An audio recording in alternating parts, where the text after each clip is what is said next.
On va parler des femmes iraniennes dans un instant, Sarah Doraghi, mais j'aimerais parler tout de suite d'une autre femme exceptionnelle qui s'appelle Gisèle, ex-femme de M. Pellico. Évidemment, elle est à Avignon en ce moment pour le procès de son ex-conjoint qui est toujours malade. On va voir avec Régine Delfour et Stéphanie Rouquier. Bonsoir à toutes les deux. Vous êtes devant le tribunal judiciaire d'Avignon. S'il y a une chance, une possibilité que ce procès puisse reprendre son cours, Régine, expliquez-nous.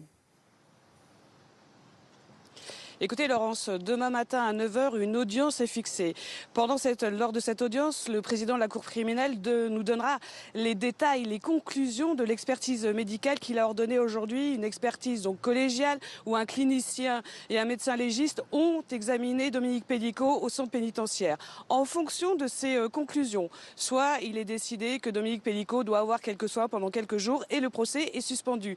Mais si cette infection rénale dont on parle est beaucoup plus importante et qu'il nécessite une hospitalisation, alors là, le président de la Cour criminelle, Roger Arata, avec évidemment les autres parties, les parties civiles, mais aussi la défense, pourrait décider de renvoyer le procès. Ce serait une catastrophe. Maître Babonneau, l'avocat de Gisèle Pellico, a dit que ce serait un scandale, puisque je vous rappelle, Laurence, que cela fait 8 jours que Dominique Pellico est malade et que son état de santé ne semble pas avoir été pris en compte.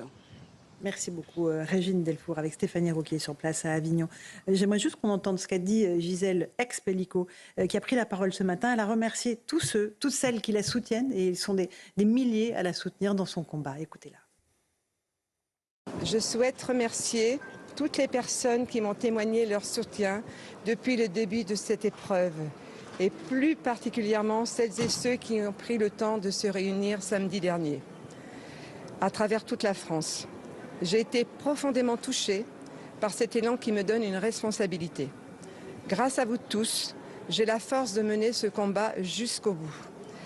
Ce combat que je dédie à toutes les personnes, femmes et hommes, qui à travers le monde sont victimes de violences sexuelles. À toutes ces victimes, je veux leur dire aujourd'hui, regardez autour de vous, vous n'êtes pas seuls. Et nous, on peut vous dire, madame, que vous êtes admirable. Quand elle dit, Sarah Doraghi, cela me donne une responsabilité. C'est juste extraordinaire ce qu'elle dit. Elle est incroyable, cette femme, parce que c'est-à-dire qu'elle ne reste même pas une petite minute dans son statut de victime qu'elle met immédiatement entre parenthèses pour rentrer dans le combat.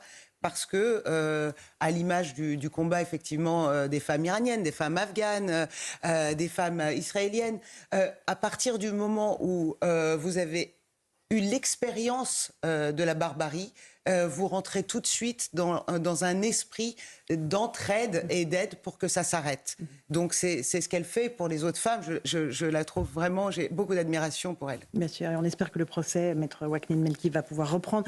C'est vrai que l'état de santé du principal accusé est crucial. Donc voilà, s'il ne peut pas comparaître, il ne peut pas comparaître. S'il ne peut pas comparaître, s'il ne peut pas répondre aux questions qu'on va lui poser, le procès ne peut pas se tenir. Donc il sera ajourné, renvoyé à une date ultérieure, et donc ça voudra dire tout simplement qu'il faudra recommencer toutes les auditions. En revanche, on repart de zéro, là. On repartirait de zéro. On repartirait de zéro. En revanche, s'il est simplement suspendu pendant quelques jours, pendant une semaine, pendant 2 semaines, on peut envisager à ce moment-là que la cour d'assises reprenne là où elle s'est arrêtée et que les auditions se poursuivent et que les actes au quotidien de la cour d'assises puissent se dérouler jusqu'à ce que les jurés se retirent pour délibérer. Et il y a une règle, en fait, qui s'applique devant la cour d'assises, qui est qu'en principe, la cour d'assises doit siéger sans discontinuer jusqu'à ce que le verdict soit rendu. C'est pour cela qu'on a cette problématique, en fait, qui apparaît. C'est pour ça qu'on est suspendu, en tout cas les avocats qui sont au dossier et les personnes qui en font partie, sont suspendus à cette décision du président de la cour d'assises, qui, en fonction des éléments médicaux, va décider dans un sens ou dans l'autre. Mais moi aussi, je tiens à souligner ici l'admiration et le respect que cette femme impose, ce courage, cette dignité et ce tempérament, ce caractère. J'ai pas les mots. J'ai pas les mots. François Pupponi. Parce que ce que j'ai découvert à l'occasion de cette affaire, c'est qu'il y a une deuxième affaire dans l'affaire. C'est-à-dire qu'en fait, M. Pellico avait réussi à convaincre un autre accusé de faire la même chose avec la femme de l'accusé, qu'il avait organisée. Voilà.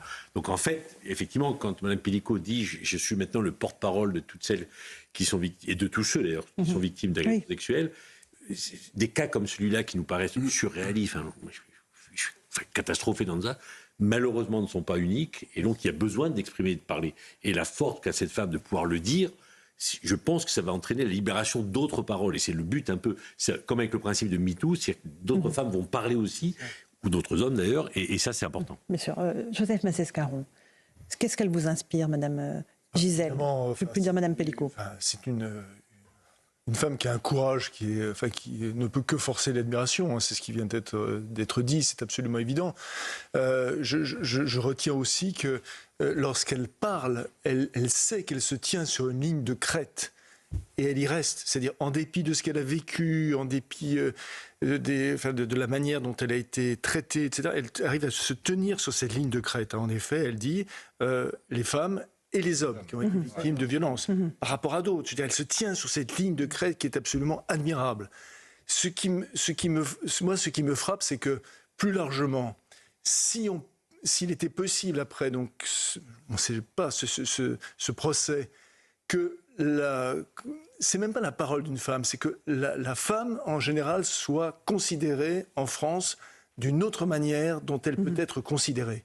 Parce que finalement, quand on sait que ce qui est arrivé avec le gynécologue de Madame Pellicot, que son mari ayant eu l'amende, elle n'a pas été prévenue, enfin tous ces éléments, c'est pas simplement la parole d'une femme qui est victime de viol qui n'est pas prise au sérieux, c'est le fait d'être une femme même qui n'est pas prise au sérieux dans notre société.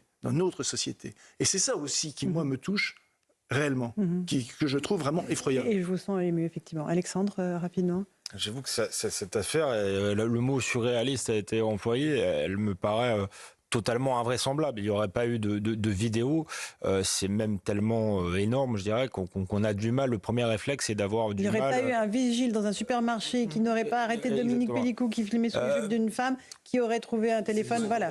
Qu'on aurait du mal à y croire. Alors, elle interroge quand même, puisqu'il y a le mari, mais il y a aussi 80 personnes qui auraient violé cette femme. Donc moi qui n'aime pas les accusations systémiques, qui trouvaient que le MeToo avait un caractère excessif, et je le trouve... et je le dis toujours, en tout cas, qu'il y a eu certaines dérives dans le courant MeToo. Là, cette affaire a quelque chose d'exemplaire, d'une certaine manière, par son énormité. Donc, j'ai hâte de voir ce que va révéler le procès, parce qu'on cherche à comprendre. C'est vrai que pour un individu normalement normal, j'allais dire, normalement constitué, qui est un être humain, tout simplement, cette affaire paraît complètement folle et incompréhensible et ignoble. Sarah Doraghi. C'est la première fois que j'entends les hommes vraiment... Oui, c'est ça. J'étais très intéressée d'entendre la parole des hommes aussi. Avec la parole de la femme, sans être en défense d'abord, en disant mais on n'est pas tous comme ça, tous les hommes ne sont pas comme ça. Il n'y a pas cette défense-là. C'est-à-dire que ce qui est extraordinaire, c'est que l'admiration que tout le monde a eue pour cette femme, parce que vous disiez justement, elle n'a pas oublié à ce moment-là de dire les femmes et les hommes, elle est incroyable. Et donc Et à l'instant, Régine Delfour, notre envoyée spéciale, vient de nous communiquer cette information. L'avocate de Dominique Pellicot a expliqué qu'il allait pouvoir comparaître dès demain à nouveau. L'expertise médicale a conclu qu'il était apte à comparaître dès demain avec quelques aménagements comme un fauteuil roulant et quelques pauses. Donc voilà, c'est une bonne nouvelle. Ce procès va pouvoir reprendre.